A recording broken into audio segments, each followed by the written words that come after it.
My name is Sandy Apruthi, and I'm a consultant in the breast diagnostic clinic at the Mayo Clinic in Rochester, Minnesota. And the title of my paper is The Identification and Management of Women with a BRCA Mutation or Hereditary Predisposition for Breast and Ovarian Cancer. And this will be published in the Mayo Clinic Proceeding in December 2010. So most important factor for women who are BRCA mutation carriers is that their lifetime risk of developing an invasive breast cancer can be anywhere from 40 to 85%. And for ovarian cancer, the same BRCA mutations are associated with anywhere from 20 to 65% lifetime risk of ovarian cancer. So there's some important issues and characteristics that physicians need to think of when they're identifying someone who may be a carrier of the mutation or have a strong hereditary family history.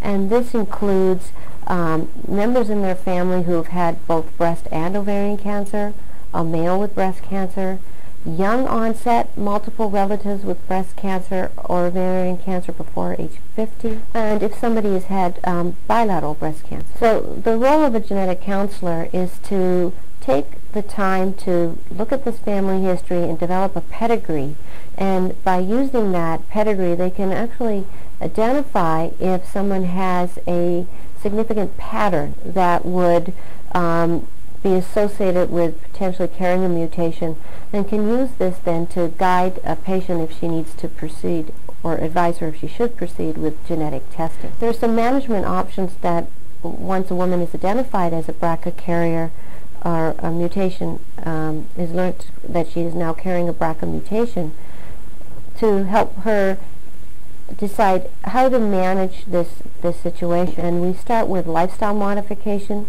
We talk about chemo prevention and the role of medications such as tamoxifen, and surveillance. How do you follow someone who is now a carrier, and is mammography now for these women should be, in addition to mammography, get breast MRI screening. And then finally, the role of risk-reducing surgeries, also more commonly known as prophylactic mastectomy or prophylactic oophorectomy.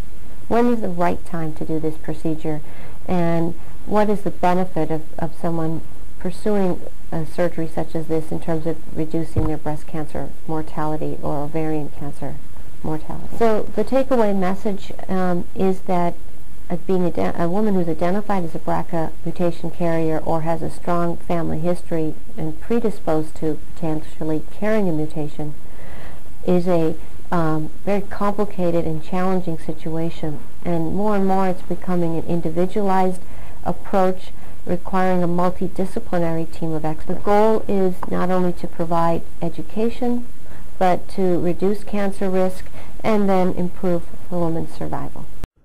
We hope you benefited from this presentation based on the content of Mayo Clinic Proceedings. Our journal's mission is to promote the best interests of patients by advancing the knowledge and professionalism of the physician community. If you're interested in more information about Mayo Clinic Proceedings, visit our website at www.mayoclinicproceedings.org. There you will find additional videos on our YouTube channel, and you can follow us on Twitter. For more information on healthcare at Mayo Clinic, please visit www.mayoclinic.org. This video content is copyrighted by Mayo Foundation for Medical Education and Research.